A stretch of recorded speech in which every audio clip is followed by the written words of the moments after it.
So hello one and welcome back to the channel. और आज की इस वीडियो में बात करने वाले हैं इस 2026 टाटा पंच ईवी के बारे में, न्यू टाटा पंच ईवी के बारे में। अभी 2026 में क्या नया मिलता है इसको, क्यों मैंने इसको न्यू बोला।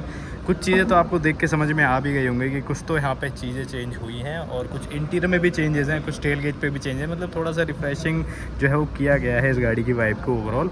तो ये इसका स्मार्ट वेरिएंट है। स्मार्ट वेरिएंट के अंदर भी तीन जो वेरिएंट्स मेनली आते हैं, एक आता है स्मार्ट 30 किलोवाट आवर, एक आता है स्मार्ट प्लस 30 किलोवाट आवर और एक आता है स्मार्ट प्लस 40 किलोवाट आवर। तो ये स्मार्ट वेरिएंट में टॉप मॉडल है, मतलब स्मार्ट प्लस 40 किलोवाट आवर। तो ये कुछ इस तरीके से चीज़ें रहेंगी। अभी इस गाड़ी की प्राइसिंग की बात करें तो ये आपको कॉस्ट करती है 10.89 लाख रुपीज़ एक शोरूम दिल्ली फरीदाबाद के अंदर। अभी जो ऑन रोड चीज़ें हैं वो डिपेंड कर सकती हैं स्टेट टू स्टेट और डीलर टू डीलर। तो चीज़ें क्या मिल जाती हैं इस प्राइस पॉइंट पे, वो हम एक एक करके आपको काउंट करा देते हैं। ये है आपके सामने टाटा पंच ईवी का स्मार्ट प्लस 40 किलोवाट आवर। इसके अंदर दो वेरिएंट और आते हैं, जिसमें प्लस वाला वेरिएंट आपको 30 किलोवाट आवर के बैटरी पैक के साथ ही मिल जाएगा। बाकी जो बिल्कुल ही बेस आता है स्मार्ट, उसके अंदर आपको 30 किलोवाट आवर का बैटरी पैक जो है वो सिर्फ देखने के लिए मिलता है। तो एक बार और मैंने आपको चीज़ें बता दी। अब एक एक करके काउंट करते हैं कि चीज़ें किस तरीके से मिल जाती हैं। सबसे पहली चीज़, गाड़ी की चाबी आप देख लो कुछ इस तरीके से। जो मेन की फॉब है वो आपको मिलेगा। यहाँ पे जो कंट्रोल्स मिलते हैं आपको, ये है डोर्स को लॉक करने के लिए, अनलॉक करने के लिए फॉलो मी वाला फंक्शन मिल जाता है कुछ इस तरीके से, जो कि इंस्टेंटली वर्क करता है बढ़िया। और यहाँ पे अपना क्या कहते हैं फ्लिप की आती है, और ये सेकंड की जो है वो बेसिक सी आपको मिलेगी। यहाँ पे कोई कंट्रोल जो है वो नहीं दिए गए हैं। अभी गाड़ी की बात करें तो ये आपकी स्क्रीन में मैंने यहाँ शो कर दी, इसकी डायमेंशन चेकआउट कर लेना, क्या लेंथ विड्थ हाइट है, आपको एक आइडिया जो है वो मिल जाएगा। और आपने वैसे देखा होगा रोड पे इसको चलते हुए, और चीज़ें ठीक ही हैं, कोई प्रॉब्लम नहीं है। बाकी लुक्स कैसी लग रही हैं वो चीज़ें मुझे बताओ। ये पंच ईवी आपको कितनी अच्छी लगती है देखने में, वो चीज़ें ज़रूर शेयर करना। बाकी यहाँ पे ऊपर की साइड आपको डुअल फंक्शन DRS मिलते हैं प्रॉपर, और नीचे की साइड यहाँ पर रिफ्लेक्टर बेस LEDs आपको मिलती हैं। लो बीम हाई बीम के लिए अलग अलग दो यूनिट जो है वो दी गई हैं, बट ये दोनों ही आपको वाइट लाइट ही ऑफर करेंगे। यहाँ पे फॉग लैम्प्स के लिए लेआउट्स मिल जाते हैं। फॉग लैम्प्स आते नहीं हैं, फंक्शनल एयर वेंट्स दिए गए हैं। और ये कलर ट्रिम जो है थोड़ी सी यहाँ पे चेंज की गई है। यहाँ पे फ्रंट में आपको चार्जिंग का पोर्ट जो है ये मिल जाता है, अंदर से खुल जाता है ये, तो कोई ज़्यादा बड़ी परेशानी नहीं है। AC DC दोनों चार्जिंग सपोर्ट करती है ये गाड़ी। और यहाँ पे आपको नंबर प्लेट मिलती है इधर की साइड यहाँ पे। और ये कुछ नहीं है, यहाँ पे 360 डिग्री कैमरा आता है पर वेरिएंट में, जो कि यहाँ पे नहीं है। और ये कुछ इस तरीके से दिखता है इस गाड़ी का फ्रंट। ये वाला पार्ट भी यहाँ पे चेंज हुआ है, और यहाँ पे कुछ इस तरीके से मिलती है टोइंग हुक की प्लेसमेंट इस वाले पार्ट के अंदर। बाकी क्या ओपिनियन है इसके फ्रंट के बारे में, प्लीज़ मुझे बताना कमेंट करके। साइड प्रोफाइल की बात करें तो ये है इसकी पूरी साइड प्रोफाइल। कलर शेड जो यहाँ पे चेंज हुई है उसकी वजह से थोड़ी यूनिक तो डेफिनेटली लग रही है। जैसे कि ये वाले पार्ट जो थोड़े ब्लैक से ग्रे हुए हैं, ये मुझे अच्छे लग रहे हैं देखने। मतलब लग तो रहा है कि यहाँ पे नॉर्मल एक प्रोडक्ट से थोड़ा हट के आपने कुछ लिया है, कि ईवी प्रोडक्ट लिया है आपने, तो वो वाली फील जो थोड़ी थोड़ी दे रही है ये। बाकी यहाँ पे प्लेन रूफ़ आती है, कोई रूफ रिल्स नहीं है, और कोई सनरूफ इस वेरिएंट में आपको नहीं मिलती है। प्लेन ग्लासेज आते हैं, ग्लास एरिया आपको ठीक ठाक मिल जाता है, उसमें कोई कंप्लेंट वाली चीज़ें जो है वो नहीं है। रेगुलर वाइपर्स हैं, वॉशर वगैरह सब अंदर की साइड है। मैट ब्लैक ORVMs हैं, इंडिकेटर्स के साथ हैं, मैनुअली आपको एडजस्ट करने पड़ेंगे।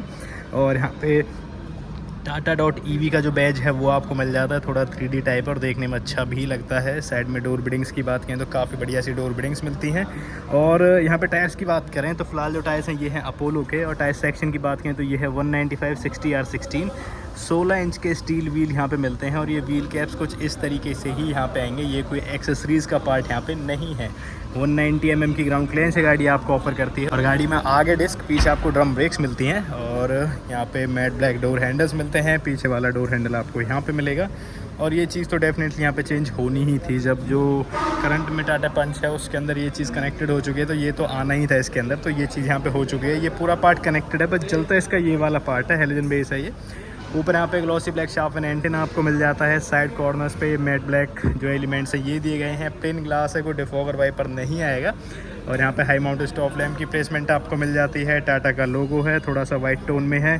पंच.EV यहाँ पे मेंशन है। और यहाँ पे आपको रिवर्स कैमरा की प्लेसमेंट जो है वो भी मिल जाती है।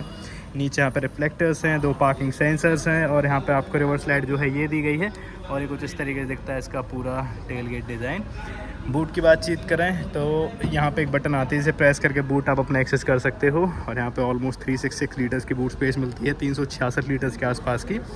पार्शल ट्रे नहीं आती है, बाकी आप चाहो तो एज एन एक्सेसरी वो चीज़ ले सकते हो। उसके लिए लेआउट जो है सिंपली आपको मिल जाते हैं। और ये ऐसा नहीं आएगा, इसके नीचे अभी ये डब्बा रखा हुआ है जिसके अंदर चार्जर वगैरह जो है वो चीज़ें रखी गई हैं। और ये सेफ्टी ट्रायंगल जैसी चीज़ें यहाँ पे दी गई हैं। तो मतलब स्टोरेज को लेकर कोई परेशानी आपको यहाँ पे नहीं होने वाली है। और यहाँ पे कुछ इस तरीके से मिलती हैं सारी चीज़ें, कवर्ड, प्रॉपर ग्रैब हैंडल है। और इसको भी कर देते हैं बंद। और ये थी इसकी पूरी बाहर की प्रोफाइल। क्या ओपिनियन है इसकी बाहर की प्रोफाइल के बारे में आपके, मुझे बताना प्लीज़ कमेंट करके।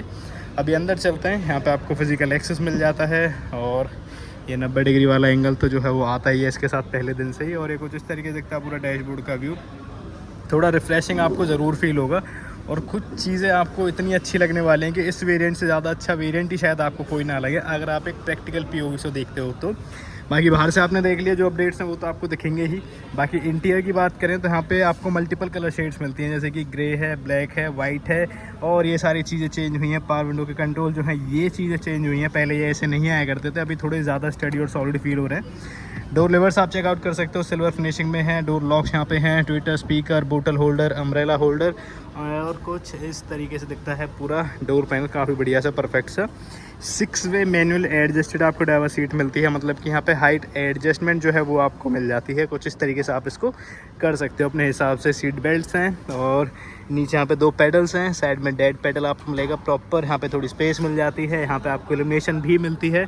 और अभी अंदर चल के बातचीत करते हैं कि कैसी फील होती हैं चीज़ें मेनली, क्योंकि एक ईवी प्रोडक्ट के अंदर कुछ चीज़ें ऐसी होती हैं जो एक प्रैक्टिकल पीओवी से देखी जाती है, और कुछ चीज़ें इस तरीके से देखी जाती है कि भाई बस मज़ा आना चाहिए। तो सबका अपना अपना सिस्टम होता है। बाकी मैं इसको एक बार ऐसे ऑन कर देता हूँ तो ये आप चेकआउट कर सकते हो। सारी चीज़ यहाँ पे मैंने ऑन कर दी हैं, 2 बार घुमा दिया मतलब वो चाबी। एसी ऑन हो चुका है, मतलब ब्लोवर जो है ये ऑन हो चुके हैं। ये जब ऑन होता है तो बिल्कुल एकदम हाई स्पीड पे ही ऑन होता है बिल्कुल। यहाँ की बात करें तो ये पूरा डिजिटल आपको मिलेगा, पहले जैसा ही है। इसके साथ ज़्यादा चीज़ें जो हैं वो नहीं छेड़ी गई हैं। यहाँ पे ड्राइव रेंज दिखेगी, यहाँ पे टोटल ऑडो है, कौन से मोड पे है, पी है या फिर आर है या फिर डी है, वो चीज़ दिखेगी। और ये जो सिटी मोड जो बन के आ रहा है, ये एक्चुअल में सिटी मोड पे है, इसलिए सिटी मोड बन के आ रहा है। ये आप यहाँ से चेंज भी कर सकते हो। यहाँ पे दिखेगा गाड़ी कितने % चार्ज है अभी, आउटसाइड टेम्परेचर क्या है, रेंज कितनी बाकी है, seat belt reminders, total speed वगैरह, वो सारी चीज़ यहाँ पे दिखेगी। और जो रीजनरेशन के जो मोड्स हैं वो आपको यहाँ पे दिखेंगे। अभी लेवल 1 पे है तो 1 लिखी आ रही है। अभी 2, 3 कर दूंगा तो इसको ये मैक्सिमम तक यहाँ तक चला जाएगा। और यहाँ पे बैटरी की जो कैपेसिटी है वो तो आपको दिखी जाएगी। अभी एक सिंगल बार है इसके अंदर। तो बहुत बेसिक हिसाब से चीज़ें दी गई हैं, जो कि आपको मतलब ऐसे ज़्यादा समझाने की और समझने की ज़रूरत नहीं पड़ेगी। एक बार आप नज़र मारोगे आपको समझ में आ जाएगी गाड़ी क्या बताना चाह रही है मुझे। तो सिंपल चीज़ है।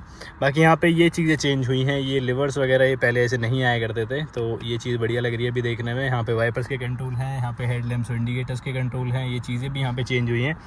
पैडल शिफ्टर्स हैं, ये माइनस का है, ये प्लस का है। और ये अपने रीजनरेशन के लेवल को इंक्रीज़ और डिक्रीज़ करने के लिए ही है। जैसे कि मैं इसको प्लस करता हूँ यहाँ से तो ये लेवल 2 हो चुका है यहाँ पे, और लेवल 3 कुछ इस तरीके से हो जाएगा। और ये यहाँ से मैं करूँगा तो ये माइनस हो जाएगा। सिंपल फॉर्म है। नॉर्मल सा स्टीयरिंग व्हील है, इस पर कोई लेदर रैपिंग नहीं आती। बाकी 2 स्पोक एलिमिनेटेड स्टीयरिंग व्हील है तो अच्छा फील डेफिनेटली देता है। यहाँ पे अपने इंफोटेनमेंट सिस्टम के कंट्रोल्स हैं, वॉइस कमांड का फीचर है, एलिमिनेटेड टाटा का लोगो है। एडजस्टमेंट की बात करें तो ये आपको टिल्ट एंड ओनली टिल्ट के ऑप्शन के साथ मिलेगा। टेलीस्कोपिक का कोई ऑप्शन जो है वो यहाँ पे नहीं दिया गया है। पूरा लाइट शेड में हेडलाइनर है, इधर की साइड वैनिटी मिरर है, एयरबैग मेंशन है, पैसेंजर एयरबैग रिमाइंडर है, एलईडी वाइट लाइट मिलती है केबिन के अंदर, मैनुअल डिमिंग IRVM मिल जाता है, इधर टिकट होल्डर भी मिल जाता है। यहाँ की बात करें तो काफ़ी बढ़िया सा इंफोटेनमेंट सिस्टम है, सभी कनेक्टेड फीचर्स के साथ और अपने लेटेस्ट ऑपरेटिंग सिस्टम के साथ। और ये देखने में काफ़ी प्रीमियम भी फील होता है जिस तरीके से ये यहाँ पे मिलता है। AC वेंट्स का डिज़ाइन आप चेकआउट कर सकते हो, इसके ऊपर भी थोड़ी सिल्वर हाईलाइट जो है वो मिलती है, वाइट हाईलाइट थोड़ी यहाँ पे दी गई है। नीचे पूरा पैनल आता है AC से रिलेटेड, अपने चार्जिंग पोर्ट से रिलेटेड और सेंटर लॉकिंग से रिलेटेड। तो ये सब कुछ आपको टच में ही मिलेगा। और जो चार्जिंग पोर्ट खोलने के लिए बता रहा था वो सिंपली आप यहाँ से टच करके भी खोल सकते हो। नीचे मल्टीपल चार्जिंग पोर्ट्स आपको मिल जाते हैं, जिनमें से एक टाइप C का चार्जिंग पोर्ट जो है 65 वॉट की फास्ट चार्जिंग के साथ मिलेगा। यहाँ पे एक टॉगल चार्जिंग पोर्ट ये कुछ इस तरीके से है, थोड़ी स्पेस मिल जाती है। और ये है मेन डायल, जहाँ से आप इसके जो मतलब मोड है उसको सिलेक्ट करोगे। P4 पार्किंग पे है, R4 रिवर्स हो जाएगा, N4 neutral, D4 drive, simple ये है। और काफ़ी स्टडी सा फील होता है, ये भी इसमें भी कोई दो राय नहीं है। और ये स्पोर्ट और इको की बटन मिल जाती है। इलेक्ट्रॉनिक ब्रेक जो है वो आपको मिलते हैं, इलेक्ट्रॉनिक पार्किंग ब्रेक वो चीज़ मिलती है। और ऑटो होल्ड भी आपको साथ के साथ मिल जाता है इस वेरिएंट से ही। तो प्राइस पॉइंट के हिसाब से आपको चीज़ें जस्टिफाई फील होंगी कुछ कुछ टर्म्स में। और फिर भी आपके कुछ अलग ओपिनियन है तो मुझे कमेंट करके आप ज़रूर से शेयर करना। बाकी यहाँ पे कप होल्डर्स हैं, कोई आर्मरेस्ट नहीं है, तो यहाँ पे थोड़ी स्पेस जो है वो आपको मिल जाती है डेफिनेटली। ग्लव बॉक्स के अंदर डुअल कंपार्टमेंट्स आपको मिलते हैं और कूलिंग फंक्शन के साथ ही आपको मिल जाता है। स्पेस आपके सामने काफ़ी ठीक ठाक स्पेस जो है ये ऑफर कर देता है आपको। और ये कुछ इस तरीके से दिखती हैं चीज़ें। अब ये सीट में मेरी हाइट के हिसाब से कर लेता हूँ एडजस्ट, और एक बार पीछे चलते हैं, पीछे क्या स्पेस है, कंफर्ट कैसा, चीज़ें कैसे मिल जाती हैं वो भी एक बार देख लेते हैं। और अभी पीछे वाली सीट को एक्सपीरियंस करने से पहले पीछे वाला डोर पैनल आप चेकआउट कर लो। यहाँ पे भी कलर शेड के मामले में आपको सेम चीज़ें मिलती हैं, और जो चीज़ें मिलती हैं मतलब जिस तरीके से फंक्शन वगैरह हैं ये भी आपको सेम टू सेम ही मिलते हैं। जैसे आगे वाले डोर पैनल पे सेम टू सेम सब कुछ ऐसा ही आपको पीछे मिलेगा। Same silver door lever, tweeter speaker, bottle holder, power window control. ये थोड़ी ज़्यादा अच्छी लग रही है, मतलब सेटिस्फेक्शन जो मिलना चाहिए वो चीज़ यहाँ पे आ रही है। कलर शेड आपके सामने है, बहुत अच्छी लग रही है। थोड़ा लाइटर शेड में है इंटीरियर, मतलब पूरा तो थोड़ा एयरी फील जो है वो मेंटेन है गाड़ी के अंदर, जिसकी वजह से गाड़ी में ऐसा घुटन जैसा आपको फील नहीं होगा बिल्कुल भी। ये मेरे पर्सनल ओपिनियंस है। बाकी सीट्स की बात करें तो सिंगल बेंच सीट आती है, कोई 60-40 का ऑप्शन यहाँ पे नहीं है। बाकी गाड़ी में 4 एडजस्टेड हेडरेस्ट आते हैं, पीछे भी और आगे भी। और यहाँ पे आइसोफिक चाइल्ड सीट माउंट्स आपको मिल जाता है। कंफर्ट एक बार चेकआउट कर लेते हैं। आगे वाली सीट 5'9" के हिसाब से एडजस्टेड है, मतलब मेरी हाइट के अकॉर्डिंग। और पीछे खुद मैं बैठा हूँ तो यहाँ पे थर्ड क्या सब क्या है ये भाई, सुनना एक बार देखो, एक सॉलिड बूम आता है, मतलब मज़ा ही आ गया। और 5'9" मेरी हाइट है, ये सीट मेरी हाइट के हिसाब से मतलब एडजस्टेड है। पीछे खुद में बैठा हूँ तो यहाँ पे लेग रूम को लेके कोई परेशानी नहीं है, लिटरली थाई रूम को लेके भी कोई परेशानी नहीं है, एक्चुअल में कोई परेशानी नहीं है। और इवन हेड रूम भी आप चेकआउट करोगे तो हेड रूम को लेके भी कोई परेशानी नहीं है 5'9" के हिसाब से। अब इसका रीज़न क्या है, क्योंकि पैर जो है पूरे सीट के नीचे तक फैल जाते हैं, तो यहाँ पे थाई रूम को लेके कोई दिक्कत नहीं होती है। बट थोड़ी अगर आपकी हाइट ज़्यादा है, मेरे से 5'9" से थोड़े ऊपर हो, आप 6+ हो, तो शायद थोड़ा 19-20 का आपको यहाँ पे एडजस्टमेंट जो है वो फील होगा कि थोड़ा हो जाता तो मज़ा आता, तो वो एक चीज़ हो सकती है। अदरवाइज़ मेरे जितनी अगर आपकी हाइट है या फिर मेरे से कम है तो बहुत कंफर्टेबल आप फील करोगे गाड़ी के केबिन में, कोई प्रॉब्लम नहीं है। यहाँ पे पॉकेट नहीं है, यहाँ पे भी कोई पॉकेट नहीं है, यहाँ पे थोड़ी स्पेस मिल जाती है, कोई चार्जिंग पोर्ट नहीं है, और ऑलमोस्ट फ्लैट सी ही सरफेस मिलती है आपको। बाकी यहाँ पे और यहाँ पे ग्रैब हैंडल है, सीट बेल्ट में कोई हाइट एडजस्टमेंट नहीं आती है चीज़ें। बाकी यहाँ पे एयरबैग के टैग मिलते हैं आपको गाड़ी के हर पिलर पे पीछे तक, और ये पीछे से कुछ ऐसा दिखता है डैशबोर्ड का पूरा व्यू, शानदार सा बढ़िया सा। अभी क्या ख्याल है इसके बारे में आपके, मुझे बताना कमेंट करके। तब तक बोनेट के नीचे आपको क्या मिलता है मैं आपको बता देता हूँ एक बार। और अभी बात करते हैं कि बोनेट के नीचे आपको क्या मिलता है इस गाड़ी के। तो बोनेट के नीचे आपको सबसे पहले मिलती है इंसुलेशन पैडिंग, जो कि बढ़िया प्लस पॉइंट है, क्योंकि एक ईवी प्रोडक्ट के साथ ये चीज़ें आना थोड़ा अच्छा लगता है कि ये वाला पार्ट भद्दा सा नहीं लगता बिल्कुल देखने में, ये एक बढ़िया चीज़ है। यहाँ की बात करें तो यहाँ पे आपको मिलता है 40 kWh का बैटरी पैक, जो कि डेवलप करता है 127 bhp, 153 Nm का टॉर्क, और एक सिंगल चार्ज में ऑलमोस्ट 350 किलोमीटर की रेंज जो है कंपनी क्लेम कर देती है। बाकी चार्जिंग स्पीड्स की बात करें तो अलग अलग चार्जर पे अलग अलग तरीके की स्पीड आती है, ये आपको पता ही होगा। बाकी वही चीज़ें हैं, अगर आप इसको घर पे चार्ज करते हो 7.2 kW के चार्जर से तो ऑलमोस्ट 5.5 घंटे के आसपास लेगी। 15 एम्पेयर के सॉकेट से चार्ज करते तो ऑलमोस्ट 14 घंटे के आसपास लेगी। और अगर आप इसको एक बढ़िया फास्ट चार्जर से चार्ज करते तो ऑलमोस्ट 26 मिनट के आसपास लेगी गाड़ी 10 से 100% चार्ज होने में। तो ये हैं सारी चीज़ें, काफ़ी बढ़िया सा बैटरी पैक, और ये चीज़ बहुत खुली खुली सी लगती है। और यही एक रीज़न है, अभी आप देख लो यहाँ पे कि आपको फ्रंक मिल पाता है। अगर आप फ्रंक लगवाना चाहो तो फ्रंक भी यहाँ पे आपको अवेलेबल हो जाए। इसके अंदर तो नहीं है, बाकी इसके जो अपर वेरिएंट्स आएंगे उनमें शायद आपको फ्रंक भी मिलेगा। बाकी यहाँ पे आप एज एन एक्सेसरी वो चीज़ करा सकते हो, क्योंकि मेरे हिसाब से ये चीज़ें उसी के लिए। अभी एक सेकंड इसको बंद कर लेते हैं, फिर मिलते हैं फटाफट से।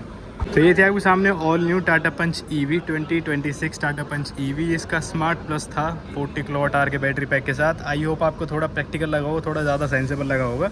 फिर भी आपको कुछ अलग ओपिनियंस हैं, कुछ अलग राय है आपकी, तो मुझे ज़रूर से शेयर करना। बाकी किस किस को ये गाड़ी पसंद आई है, वीडियो पसंद आई है, वो चीज़ें मुझे कमेंट करके ज़रूर से बता देना। और किसी को रिकमेंड करना चाहो तो डेफिनेटली ये वीडियो उनके पास शेयर कर सकते हो। और हम फिर मिलते हैं, तब तक के लिए बाय बाय।